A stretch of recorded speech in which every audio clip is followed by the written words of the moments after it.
najahan wa akhiru falahan.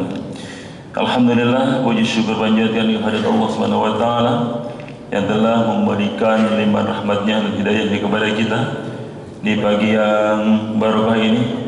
Allah telah memberikan kemudahan kepada kita untuk melaksanakan ibadah salat subuh berjamaah.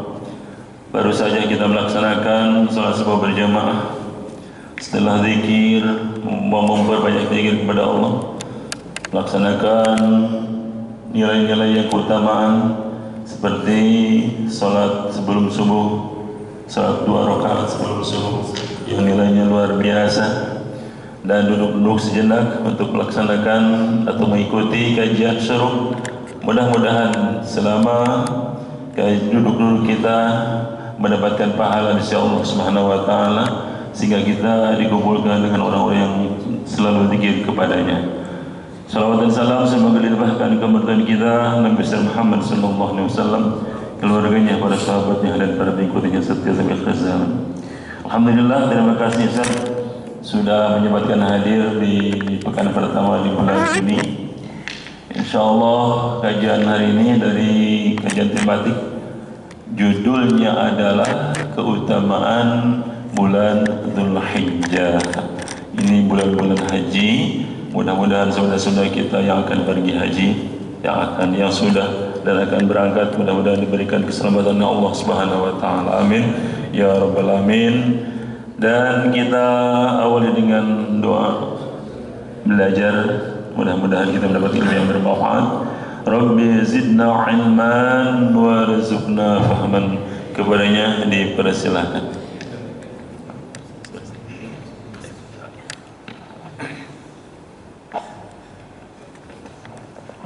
Bismillahirrahmanirrahim. Assalamualaikum warahmatullahi wabarakatuh. Alhamdulillah, alhamdulillahilladzi arsala rasulahu bil huda wa dinil haqq liyudhhirahu 'ala ad-dini kullihi wa kafa billahi syahida. Asyhadu an la ilaha illallah wahdahu la syarikalah wa asyhadu anna Muhammadan abduhu wa rasuluhu la nabiyya ba'da. Allahumma salli wa sallim ala Muhammad wa ala alihi wa sahbihi ajma'in, amma ba'du.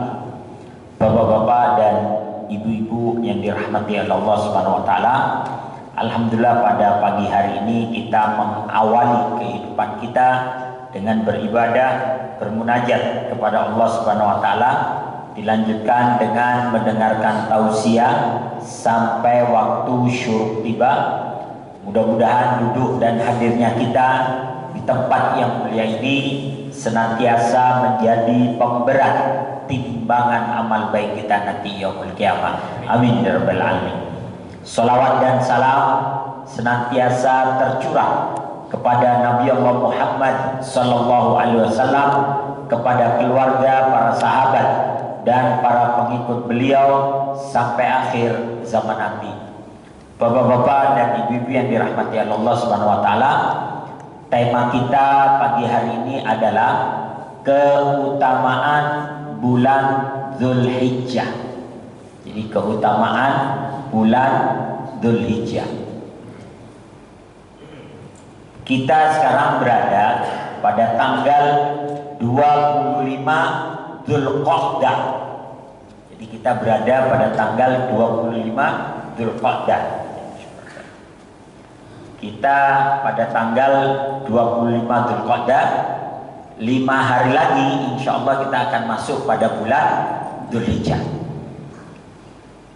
Rasulullah Shallallahu Alaihi Wasallam menyatakan dalam sebuah hadis, kata Nabi, Inna zamana qad istadara kahayatihi yauma khalaqallahu samawati wal ard.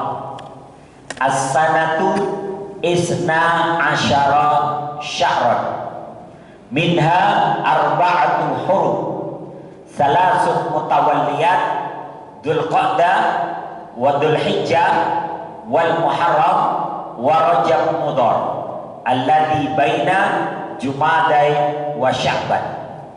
Kata Nabi sallallahu alaihi wasallam, inna zamana qad istadara, sesungguhnya zaman itu telah berputar sebagaimana bentuknya semula ketika Allah menciptakan langit dan bumi.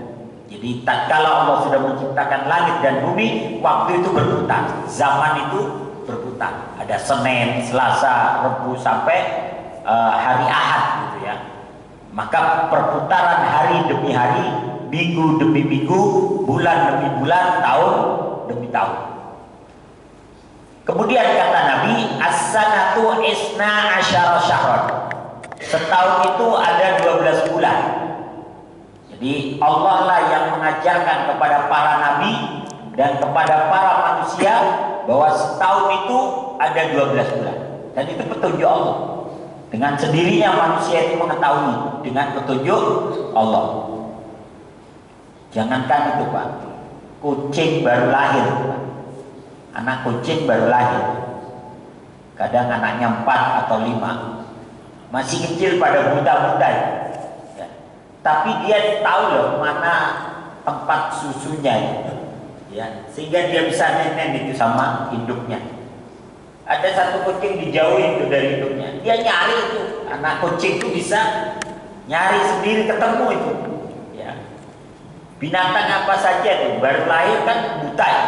Apalagi anak anjing dulu ya, paling dia melihat itu beberapa hari kemudian. Dia bisa nyari sendiri tuh, walaupun dijauhin nyari sendiri. Siapa yang ngasih petunjuk? Allah. Ya. Sama manusia, kok bisa bulan itu 12? Ya, setahun itu ada 12 bulan. Siapa yang ngasih petunjuk? Allah. Dan tidak ada berbeda. Ya, Allah kasih ajarkan kepada para nabi bulan-bulan Hijriah, kepada yang tidak beriman kepada Allah pun dia buat bulan 12 juga. Kan tidak ada orang buat bulan 13 gitu ya.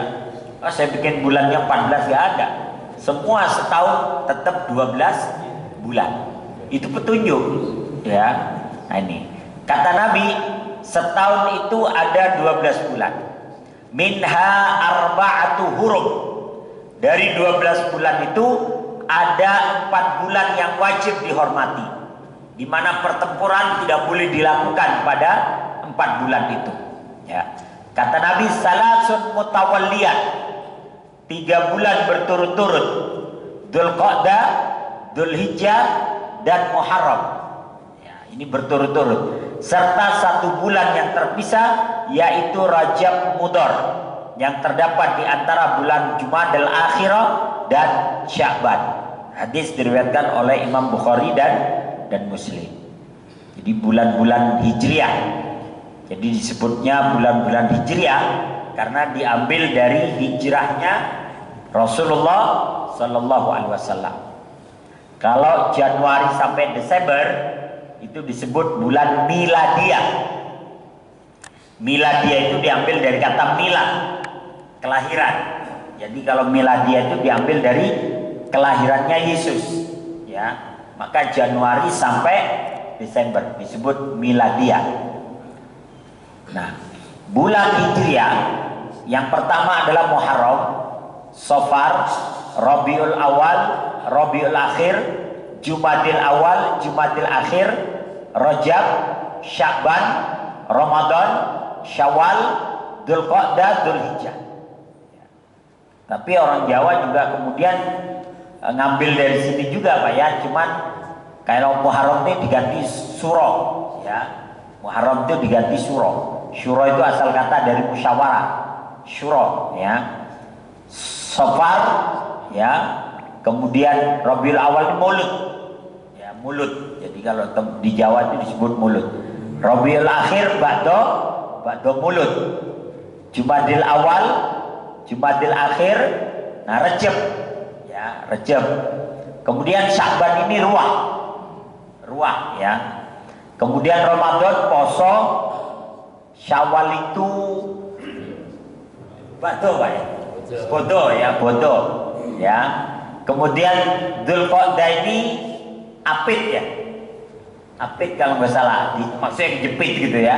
Karena di sini ada hari raya, sini ada hari raya. Dzulhijjah itu besar, ya. Kalau nggak salah seperti itu. Nah, ini jadi dari 12 bulan ini ada 4 bulan haram, ya. 4 bulan haram, 4 bulan yang wajib dihormati, tidak boleh terjadi pertempuran di dalamnya. Salasul mutawaliyah, 3 bulan berturut-turut, yaitu Dzulqa'dah, Dzulhijjah dan Muharram. Ini berturut-turut. Ada yang menyebutkan Dzulqa'dah, Dzulhijjah dan Muharram ini disebut bulan-bulan haji. Disebutnya bulan-bulan haji.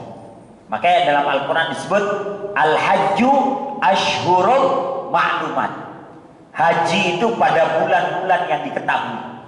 Nah, bulan-bulan yang diketahui itu ya Dzulqa'dah, Dzulhijjah dan Muharram. Bahkan ada yang menyebutkan Syawal juga termasuk bulan-bulan haji.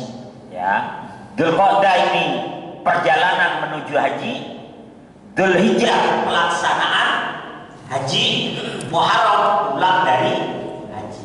Maka di 3 bulan ini tidak boleh terjadi pertempuran. Ya, karena kalau terjadi pertempuran kasihan jamaah haji itu bisa diserang. Sejarah mencatat bahwa ada Syiah Koromito itu yang pernah menyerang jamaah haji, Pak. Rombongan perjalanan itu diserang. Ya, kita agak ngeri-ngeri sedep ya. Pertempuran Israel sama Palestina ini belum kelar-kelar juga. Takutnya kan pesawat orang haji itu dirudal kan, ngeri dah. Nah, ini ya, tapi mudah-mudahan jamaah haji ya diselamatkan. Kemudian ada Rajab di tengah. Jadi ada 4 bulan, ya, Muharram, Rajab, Dzulqa'dah dan Dzulhijjah. Bulan-bulan yang wajib dinas. Kemudian di bulan Dzulhijjah kata Nabi, "Ma min ayyamin al-amalus shalihu fiha ahabbu ila Allah min hadhil ayyam." Yakni ayyamul ashr. Qalu ya Rasulullah walal jihadu fi sabilillah, qala walal jihadu fi sabilillah illa rajulun kharaja bi nafsihi wa malihi falam yarji' min dzalika bi syai'in. Kata Nabi sallallahu alaihi wasallam, "Min ayyamin," tidaklah ada hari di mana satu amalan soleh lebih dicintai oleh Allah melebihi amal soleh yang dilakukan di 10 hari ini, yakni 10 hari pertama bulan Dzulhijjah.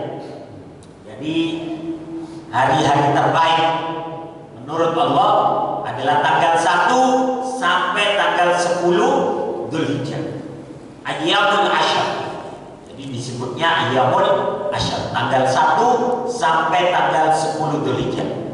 Maka para sahabat bertanya, "Ya Rasulullah, walal jihadu fi sabilillah, apakah amalan pada tanggal 1 sampai tanggal 10 ini masih lebih utama daripada jihad di jalan Allah?" Maka Nabi menjawab, "Walal jihadu fi sabilillah." Ya, amalan 10 hari ini lebih baik dan lebih utama dibandingkan jihad fi sabilillah. Illa, kecuali kata Nabi, kecuali ada orang yang keluar dengan jiwa dan hartanya ke medan jihad dan tidak ada satupun yang kembali atau dia mati dan hartanya diambil musuh. Jadi begini Pak, ada orang berjihad, kemudian dia selamat pulang, menang gitu. Maka amalan 10 hari ini masih lebih baik dari jihad tadi, dari orang yang menang tadi. Tapi kalau ada orang berjihad kemudian dia gugur mati syahid, maka yang mati syahid jauh lebih baik daripada amalan di 10 hari bulan Dzulhijjah. Nah ini. Jadi tanggal 1 sampai tanggal 10 Dzulhijjah semua amalan baiknya itu lebih dicintai oleh Allah.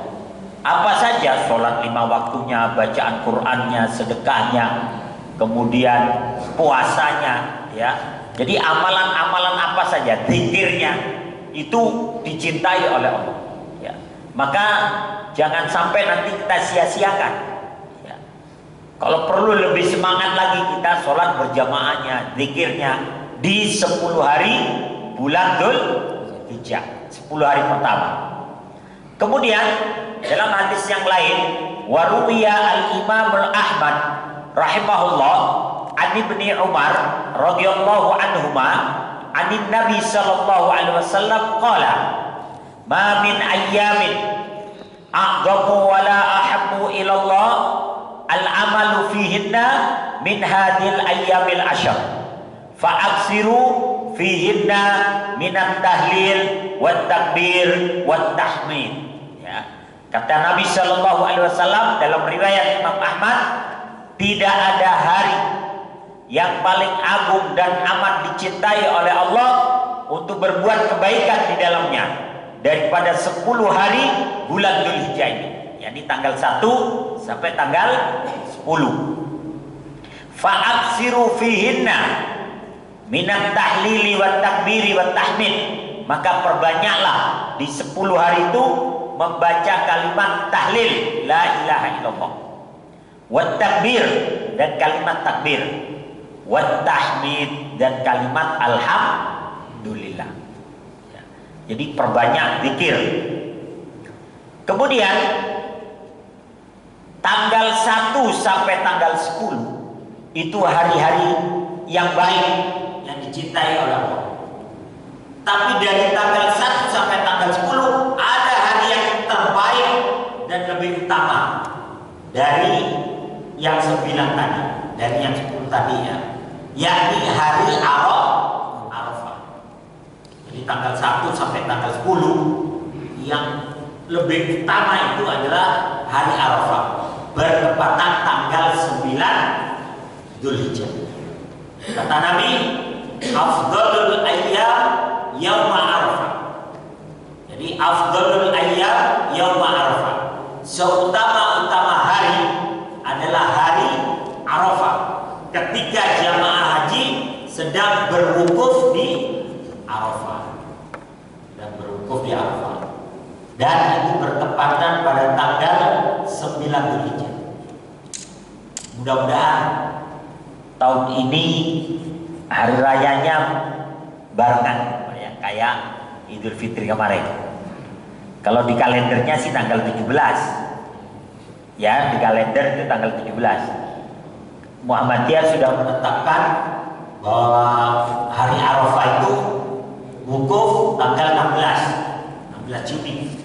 Ya, berarti Idul Adha-nya tanggal 17. Dan ini kayaknya bertepatan sama ya. Soalnya saya lihat di kalender itu yang merah 16 sama 17. Yang bahaya kalau di kalender itu 17 18. Itu ada kemungkinan berselisih gitu ya. Tapi kalau 16 17 kayaknya mudah-mudahan aman gitu ya, serentak. Ya agak lucu aja di zaman canggih begini masih terjadi perbedaan gitu loh. Ya sekarang ini Pak, di mana ada terjadi peristiwa 5 menit 10 menit kemudian kita udah tahu Pak. Masa iya orang wukuf sekarang nggak ketahuan? Ya Pak ya, orang wukuf sekarang ketahuan. Tanggal berapa, hari apa, jam berapa udah ketahuan. Seharusnya bisa serentak. Kan ada di antara kita yang berangkat haji bawa HP kan? Oh di sini kasih tahu wukufnya hari ini tanggal sekian. Ya. Kalau masih berbeda ya, kita kayak ada di hutan aja gitu kan, nggak ada sinyal, nggak ada HP gitu. Kalau berbeda kalau nggak ada pengetahuan ya berbeda, wajar lah. Tapi kalau hari ini semuanya sudah ketahuan. Maka kata Nabi, afdalul ayyam yaum Arafah, seutama-utama hari adalah hari Arafah ya. Dan puasa hari Arafah ini menghapuskan dosa-dosa 1 tahun yang lalu dan dosa-dosa 1 tahun yang akan datang ya. Nah, ini. Kemudian amalan-amalan saja, apa saja yang dianjurkan dalam bulan Dzulhijjah ini, wabil khusus di 10 hari pertama bulan Dzulhijjah ya. Yang pertama, melaksanakan ibadah haji dan umroh. Ini yang punya kemampuan. Walillahi 'alan nasi hajjul bait man istata'a ilaihi sabila. Dan diwajibkan kepada manusia hajjul bait, untuk melakukan haji ke Baitullah, man istata'a ilaihi sabila, bagi mereka yang punya kemampuan, yakni mempunyai sabil. Ketika Nabi ditanya apa itu kemampuan ya Rasulullah, apa itu sabil? Kata Nabi, ar-rahila wazad. Kemampuan itu adalah kendaraan dan perbekalan. Jadi kalau zaman dulu orang sudah punya onta, punya kuda, dan punya perbekalan untuk yang ditinggalkan sama perbekalan selama perjalanan, udah wajib untuk haji. Ya, zaman dulu. Jadi kendaraan sama perbekalan. Kalau sekarang kan kita nggak mungkin beli kendaraan, nggak mungkin beli pesawat sendiri. Berarti kalau sekarang ya uangnya, kita punya uangnya itu untuk berangkat haji. Karena uang itu untuk kendaraan dan bekal juga di sana. Sama untuk bekal yang ditinggalkan di rumah, ya. Dan sekarang kayaknya makin naik Pak ya. Yes, walaupun naik, walaupun mahal, kalau Allah kehendaki orang berangkat Pak. Karena haji itu panggilan. Ada orang yang duitnya miliaran nggak berangkat haji juga, ya, nggak berangkat sampai sekarang nggak berangkat. Tapi ada orang yang nggak punya duit. Kalau Allah kehendaki berangkat. Ada tukang sampah Pak, berangkat haji ada. Hajinya yang 125 juta lah. Dia cuma nunggu setahun.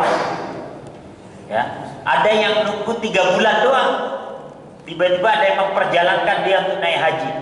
Harganya 325 juta. Cuma nunggu 3 bulan. Ya. Cuman sekarang agak prihatin. Yang bayar mahal itu sekarang banyak kena razia, ya mungkin yang haji furoda atau apa itu yang nggak ada keterangannya sekarang kayaknya agak ketat. Ada ratusan tuh jamaah haji Indonesia yang kena razia ya, karena nggak punya tasreh, nggak punya surat keterangan untuk melakukan perjalanan haji. Karena kan kalau dulu kan bisa orang visa kunjungan atau apa bisa, sekarang kayaknya diperketat, jadi banyak yang kena ini. Mudah-mudahan Allah memudahkan mereka, karena sudah sampai di sana ya mudah-mudahan ada jalan agar tetap bisa berhaji. Ya mungkin tahun-tahun ke depannya ya harus resmi gitu. Ya. Jadi kalau Allah menghendaki Pak, nggak mesti harus kaya orang berhaji. Ada tukang beca berangkat haji, marbot masjid di Probolinggo itu yang cuma menggembalakan kambing bisa berangkat haji. Walaupun hajinya diongkosin misalnya sama wali kota, diongkosin nama ini. Makanya kan gelar haji itu macam-macam Pak ya. Ada haji kosasi, jadi haji ongkosnya dikasih ya. Ada haji abidin, jadi haji atas biaya dinas ya. Ada haji Abu Bakar, jadi haji atas budi baik Golkar ya. Iya. Ada haji Mansur, jadi haji karena halaman digusur, dapat uang ganti dia naik haji ya.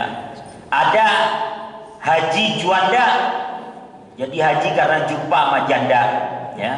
Oh, jandanya kaya dinikahi, berangkat haji ya. Ada hajah hasanah, jadi hajah hasil jual sawah dan tanah ya. Yang penting jangan hajah salama, jadi hajah karena saingan sama sebelah rumah ya. Jadi orang berangkat haji kalau Allah kehendaki ya berangkat.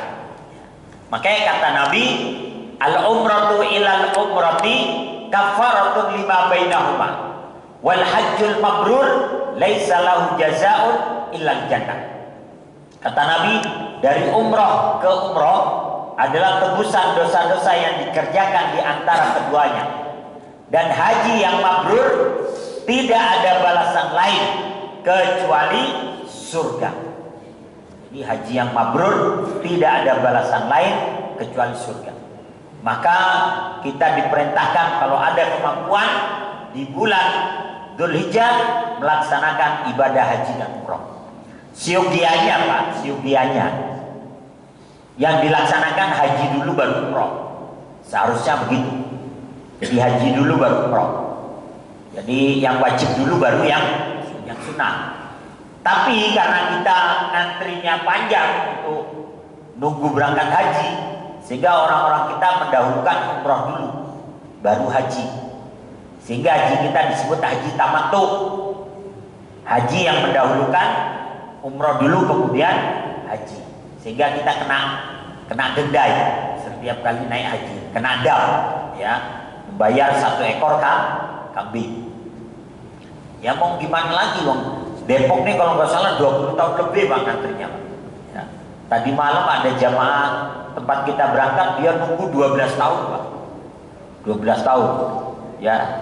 Makanya ada jamaah itu yang kadang nggak sabar ingin berangkat haji, cuma nunggunya setahun, sehingga kadang dia lewat jalur Malaysia, lewat jalur Singapura, tapi akhirnya kan bermasalah ya. Kayak beberapa jamaah yang sudah bayar mahal lewat jalur lain ingin cepat gitu ya, tapi ternyata bermasalah, belum dapat tasreh atau surat keterangan untuk haji. Ya mudah-mudahan Allah mudahkan urusannya. Jadi melaksanakan ibadah haji dan umroh itu amalan yang pertama bagi yang mampu. Kemudian yang kedua, amalan yang disunahkan adalah berpuasa selama hari-hari tersebut, yakni tanggal 1 sampai tanggal 10. Walaupun tanggal 10-nya itu puasanya nggak 1 hari, karena itu hari raya Idul Adha. Ada yang menyebutkan Nabi hanya menahan diri tidak makan dan minum sampai sholat Idul Adha dilaksanakan. Jadi hanya sebentar aja puasanya. Ada yang menyebutkan itu puasa, ada yang menyebutkan itu hanya menahan diri aja, karena dari habis subuh sampai sholat Id dilaksanakan. Ya. Makanya kadang saya ini kalau suruh khutbah Idul Adha, begitu salam, assalamualaikum, assalamualaikum, sebelum naik mimbar kita minum dulu Pak. Ya karena kalau kita khutbah Id kering tenggorokan kurang semangat Pak ya. Tapi kalau minum dulu sebelum naik mimbar biar semangat kita. Ya. Nah ini. Jadi berpuasa selama hari-hari tersebut, tanggal 1 sampai tanggal 10, walaupun sekali lagi tanggal 10-nya tidak sehari puasanya, hanya sampai sholat Id dilaksanakan. Atau pada sebagiannya dari hari-hari itu. Kalau di Jawa ini, di kampung saya, rata-rata orang puasa cuma 2 hari, tanggal 8 sama tanggal 9, hari Tarwiyah sama hari Arafah. Rata-rata seperti itu. Boleh ya boleh, gak apa-apa. Tapi kalau ada yang terbiasa berpuasa sunnah, ya silakan 10 hari juga gak apa-apa ya.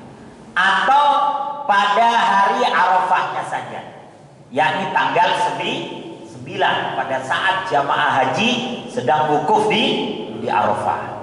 Nah, kata Nabi, siyamu yaumi arafatin ahtasibu 'ala Allah an yukaffiras sanata allati qablahu wallati ba'da.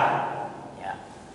Puasa pada hari Arafah karena mengharapkan pahala dari Allah dapat melebur dosa-dosa setahun sebelum dan sesudah.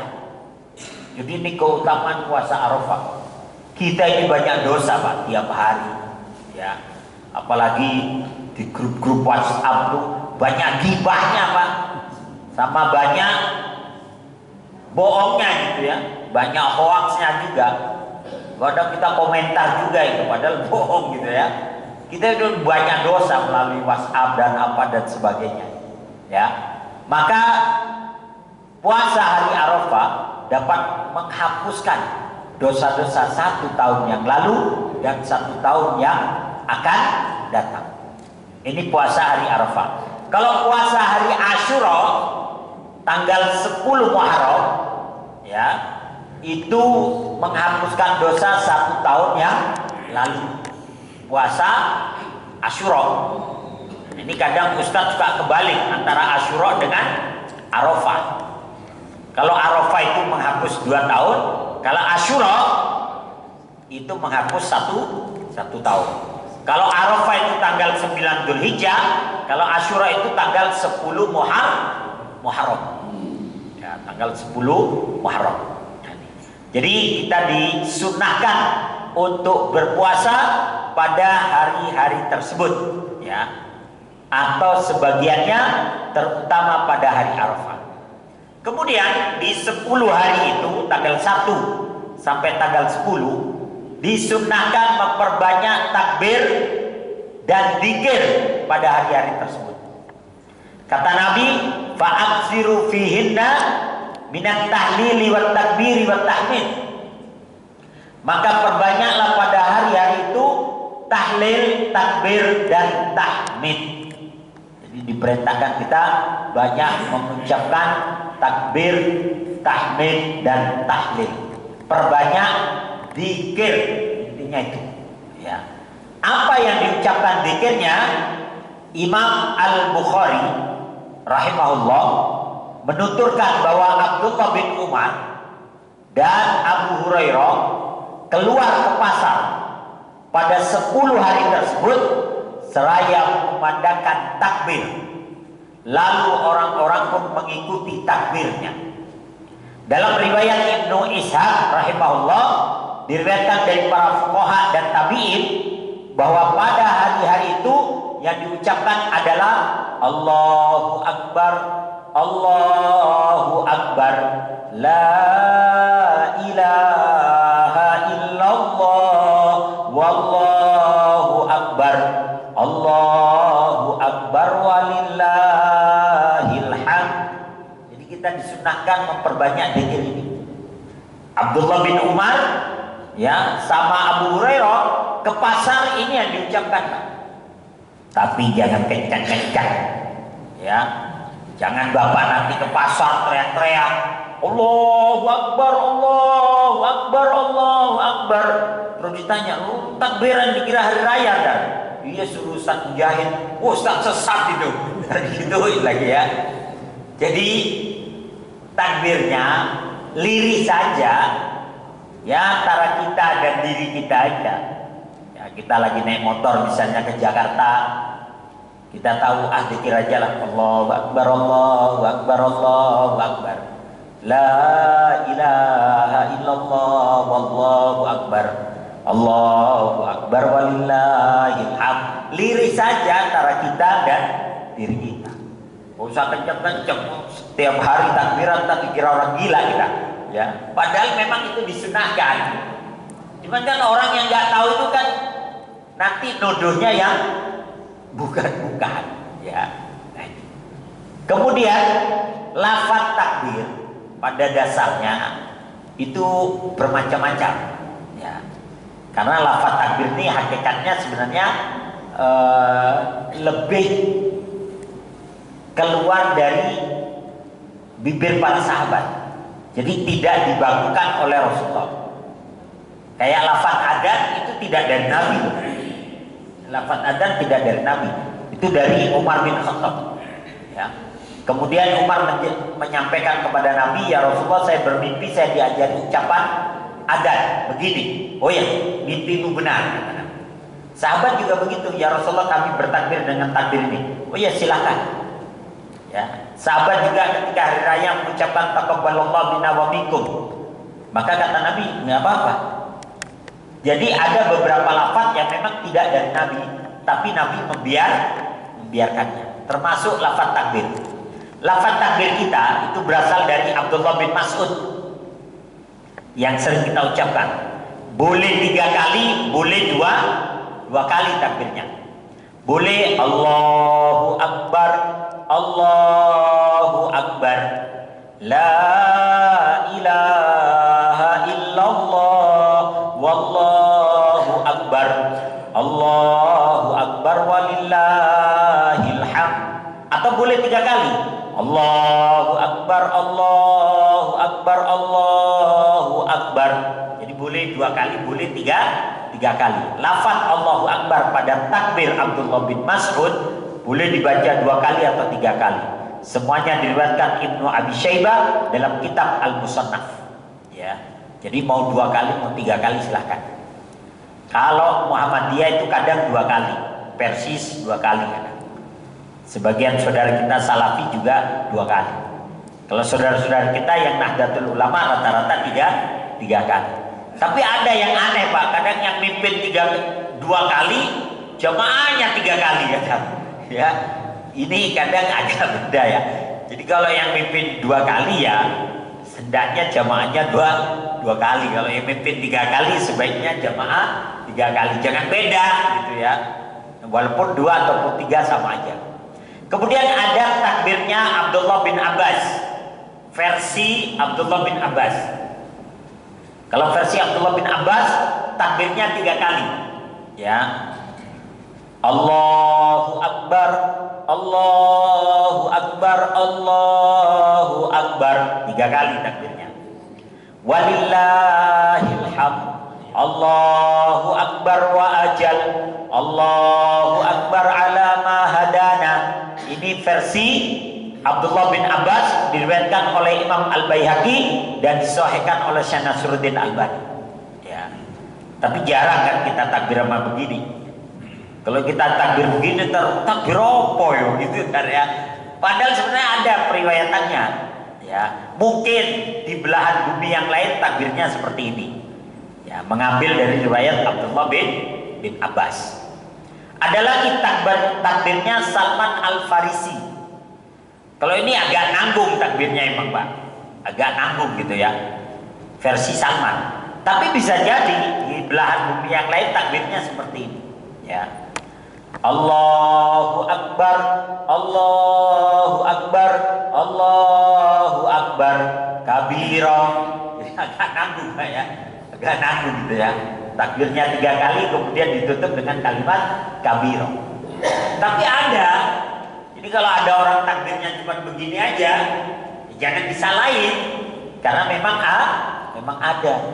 Kitanya aja yang kurang wawasan, sehingga kadang kita menyalahkan orang lain yang berbeda sama kita. Nah ini.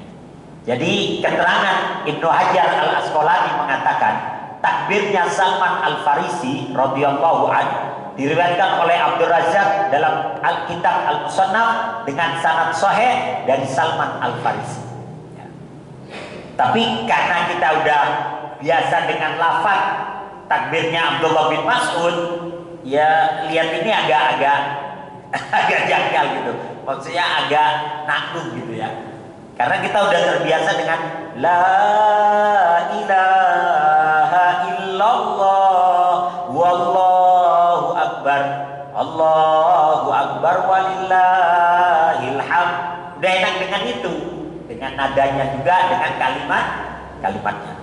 Maka karena takbir ini lafadznya banyak keluar dari para sahabat, sebagian membolehkan untuk ditambahkan la ilaha illallah wahda sadaqa wahda wa nasara abda wa a'azza junda wa hazamal ahzaba wahda la ilaha illallah wa la na'budu illa iya mukhlisina lahuddin walau karihal kafirun.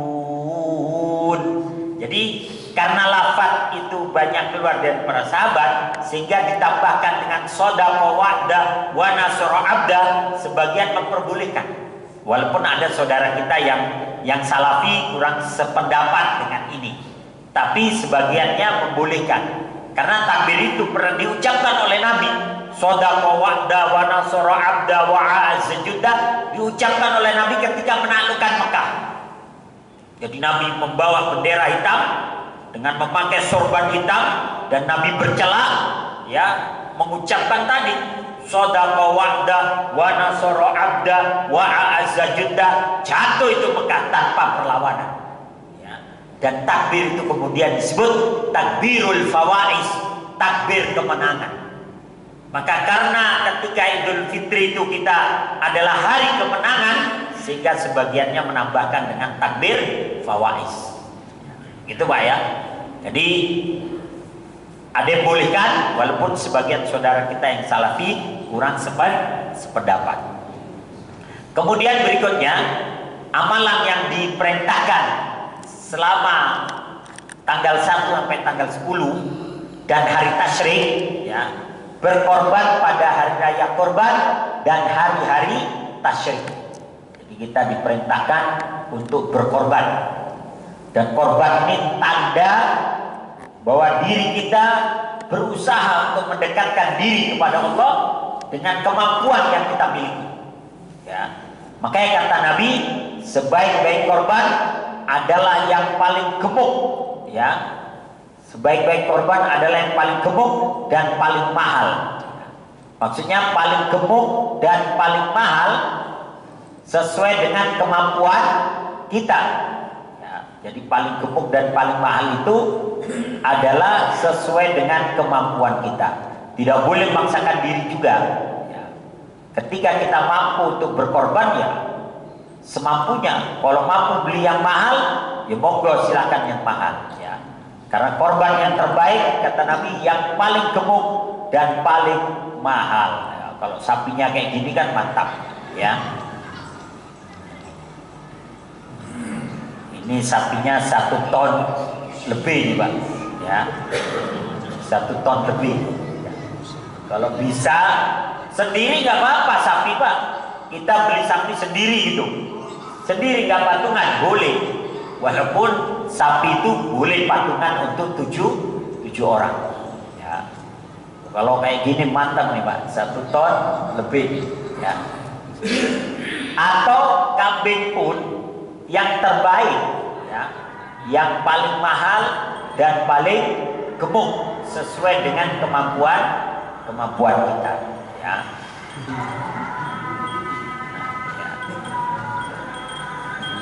Kalau kambingnya kayak gini kan mantep Pak.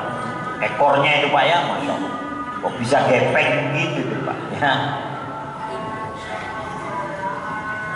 Jadi kita disunahkan untuk berkorban, ya, pada tanggal 10 Dzulhijjah, 11 Dzulhijjah, 12 dan 13.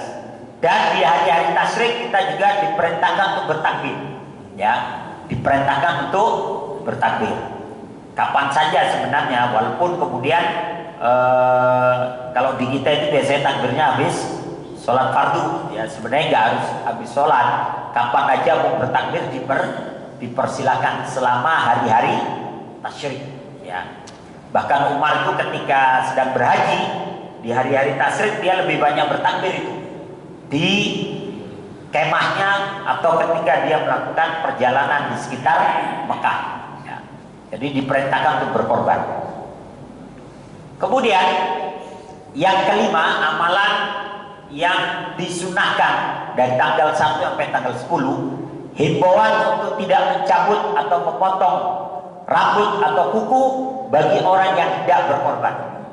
Jadi yang sudah mau berkorban, misalnya saya ini mau berkorban atas nama saya, maka saya dianjurkan dari tanggal 1 sampai hewan korbannya disembelih, disunahkan saya tidak potong kuku, tidak potong rambut yang ada di tubuh kita. Ya. Kenapa? Tujuannya adalah untuk mengiringi saudara-saudara kita yang sedang pakai pakaian ihram. Karena yang pakai pakaian ihram itu nggak boleh cukur bulu-buluan, ya, termasuk kuku. Ini kadang ada jamaah yang nggak tahu gitu, udah pakai pakaian ihram, cukur dia Pak. Ya, kadang begitu. Sayang gitu loh ya. Nah, jadi walaupun himbauan ini sifatnya adalah sekedar himbauan, bukan pengharaman secara mutlak. Kalau ternyata kita sudah menahan kuku, terus ada kuku kita patah, terpaksa harus kita potong, korban kita tetap sah. Kalau kita sudah berusaha menahan diri, ternyata rambut kita harus dicukur juga, karena mungkin ada yang harus dijahit, misalnya di kepala kita, sehingga di sekitarnya harus dicukur, ya nggak apa-apa, korban kita tetap sah. Jadi sifatnya adalah himbauan untuk yang mau berkorban aja, keluarga yang lega. Ya, kalau atas nama kita udah anak istri nggak apa-apa, mau potong rambut atau apa. Ya, jadi kalau mau membersihkan kuku dan merapikan rambut, sebaiknya sebelum tanggal 1 Dzulhijjah. Nah ini tanggal 1 Dzulhijjah itu insya Allah kan hari Jumat. Jumat depan nih insya Allah. Jumat akan datang nih. Berarti ya hari Rabu atau hari Kamis kita udah mulai rapi itu kuku kita, apa yang harus dirapiin, ya, dirapiin. Sehingga 10 hari itu kita berusaha menahan Kata Nabi, "Idza ra'aitum hilala dzulhijjah wa arada ahadukum an yudahhiya falyumsik an sya'rihi wa adfarihi." Jika kalian melihat hilal, yakni tanggal 1 bulan Dzulhijjah, dan salah seorang di antara kalian ingin berkorban, maka hendaklah dia menahan diri dari memotong rambut dan kukunya. Dan tanggal 1 sampai tanggal 10 sampai binatangnya itu disembelih. Sekali lagi, larangan ini sifatnya himbauan, bukan pengharaman secara mutlak, ya, bukan pengharaman secara mutlak. Kemudian yang terakhir, amalan yang disunnahkan selama tanggal 1 sampai tanggal 10 diantaranya adalah melaksanakan sholat Idul Adha dan mendengarkan khutbahnya. Ya. Sunnahnya sholat Id itu di lapangan, karena tujuannya adalah syiar. Syiar itu kalau bahasa kita pengumuman, atau syiar itu dalam bahasa kerennya show of power, menampakkan kekuatan kita. Makanya kenapa kalau sholat Id kita diperintahkan di lapangan, supaya kelihatan nih loh umat Islam segitu yang sholat Id, kelihatan banyak, ya, bertakbir lagi, sehingga menggetarkan musuh Allah. Ya. Cuman itu julukannya umat Islam. Makanya kata Buya Hamka, kalau kalian ingin melihat umat Islam, lihatlah ketika sholat Id. Tapi kalau ingin melihat orang yang beriman, lihatlah ketika sholat subuh. Ya, jadi kalau mau lihat orang Islam, lihatlah ketika sholat Id. Di lapangan banyak, ya, yang biasa nggak sholat 5 waktu juga hadir, ya, datang tuh, baju baru, sarung baru, gitu ya. Itu umat Islam. Tapi kalau ingin melihat orang yang beriman, lihatlah ketika sholat subuh. Maka beruntunglah bapak-bapak, ibu-ibu yang kategorinya adalah orang-orang beriman. Maka melaksanakan sholat Idul Adha dan mendengarkan khutbahnya. Walaupun sholat Id ini mayoritas para ulama menyatakan sunnah muakkad, hukumnya adalah sunnah muakkad. Tapi ada sebagian ulama yang menyatakan sholat itu wajib, fardu ain, seperti sholat 5 waktu. Ya. Kenapa? Karena alasannya Nabi tidak pernah meninggalkan sholat Id sejak perintah itu diadakan. Tapi mayoritas adalah sunnah muakkadah, sunnah yang sangat dianjurkan. Tapi yang kebangetan juga, udah setahun sekali gak sholat juga, ya, udah tiap harinya gak sholat, sholat Idnya gak sholat pula, gitu ya, itu kebangetan. Ya sebisa-bisa aja lah, walaupun kita tiap hari mungkin belum bisa sholat sempurna, Id ya jangan ditinggalkan lah. Ya sayang udah beli sarung, beli baju udah buat sholat, ya. Nah, ini kadang umat Islamnya ini yang kadang kebangetan, Pak. Udah setahun sekali sholatnya salah lagi. Ada yang salah sholatnya, ya.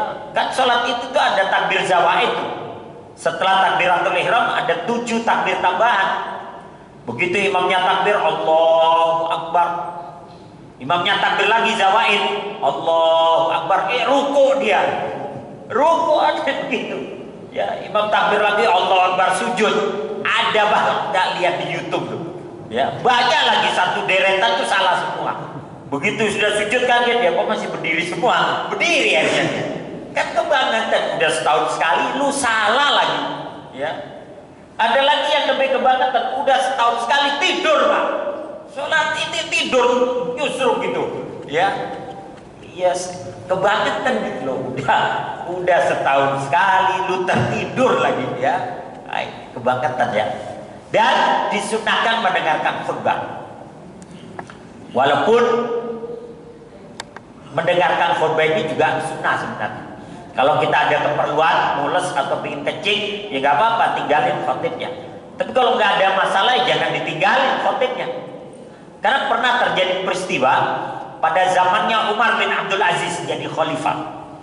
Jadi kita bukan Umar bin Abdul Aziz, Abdul Malik bin Marwan. Jadi Abdul Malik bin Marwan ini seorang tabi'in, generasi putranya sahabat, yakni putranya Marwan bin Hakam, yang dia jadi khalifah usianya masih muda, tapi dia punya pengetahuan fikih yang luar biasa. Pernah ketika zamannya Abdul Malik bin Marwan ini, ketika sholat Idul Fitri, orang-orang pada pulang, gak mendengarkan khutbah, khotibnya ditinggalin. Maka karena lihat orang banyak yang pulang, Abdul Malik selesai khutbah, ya selesai khutbah khotibnya, Abdul Malik bin Marwan naik ke atas mimbar. Kata Abdul Malik bin Marwan, karena dia khalifah, presiden kalau bahasa kita, maka dia kasih keputusan ketika itu. Aku lihat kalian banyak yang meninggalkan khotib ketika khotib sedang berbicara dalam sholat Id. Maka untuk kedepannya sholat Idul Adha kita akan rubah caranya. Kita akan khutbah terlebih dahulu baru sholat Id. Jadi mau dibalik sama dia, ya. Kalau haruskan kan sholat dulu baru khutbah. Karena khotibnya takut ditinggalkan, dibalik oleh Abdul Malik bin Marwan. Kata dia, untuk Idul Adha nanti kita akan khutbah terlebih dahulu baru sholat Id, supaya orang-orang gak kabur. Maka turun Abdul Malik bin Marwan, seorang sahabat yang sudah tua renta, namanya Abu Sa'id Al-Khudri. Begitu khalifahnya turun, Abu Sa'id langsung buru-buru naik ke atas mimbar lagi. Kata Abu Sa'id Al-Khudri, belum lama Rasulullah meninggalkan kita, sekitar 30 atau 35 tahun yang silam. Belum lama Rasulullah meninggalkan kita, tapi ada seorang khalifah berani berubah-ubah caranya sholat Id tanpa berbicara dengan kami para sahabat yang masih hidup. Maka turun lagi, ya. Khalifahnya naik lagi itu. Khalifahnya naik lagi. Abdul Malik bin Marwan naik, kemudian berkata, seorang khalifah telah membuat keputusan dalam masalah syariat tanpa bermusyawarah dengan para sahabat yang masih ada. Dalam perkara ini yang salah adalah khalifah dan yang benar adalah Abu Sa'id Al-Khudri. Maka nanti sholat Id, Idul Adha, kita akan sholat terlebih dahulu dan kemudian khutbah. Dan sebaiknya kalian tidak meninggalkan khotib pada saat sedang berkhutbah. Itu Pak Khalifah ketika itu, Pak, ulama dihargai, Pak, didengar ulama. Dia berani mengakui yang salah adalah Khalifah dan yang benar adalah ulama, Abu Sa'id Al-Khudri. Kalau sekarang ulamanya yang hilang kadang-kadang, ulama yang negur, ulamanya hilang kadang, ya. Nah, ini wallahu a'lam bishawab, ya. Jadi inilah pentingnya kita mempunyai seorang pemimpin itu yang juga ngerti tentang agama, sehingga ulama lebih dihormati dan dihargai. Maka inilah beberapa perkara yang disunahkan kita melaksanakan dari tanggal 1 sampai tanggal 10 Dzulhijjah, ya. Itu aja yang dapat saya sampaikan, mudah-mudahan bermanfaat, ya. Mari kita tutup dengan hamdalah. Saya kembalikan kepada MC, ya. Ini aja. Assalamualaikum warahmatullahi wabarakatuh.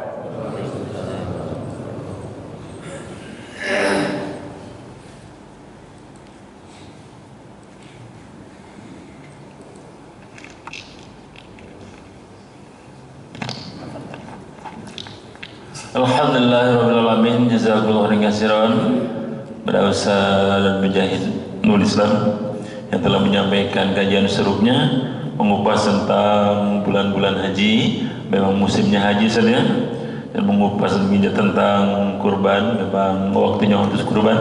Mudah-mudahan hamba-hamba kita, hamba Allah yang mau berkurban mudah diberikan kelancaran, kemudahan, juga babul jannah sebagai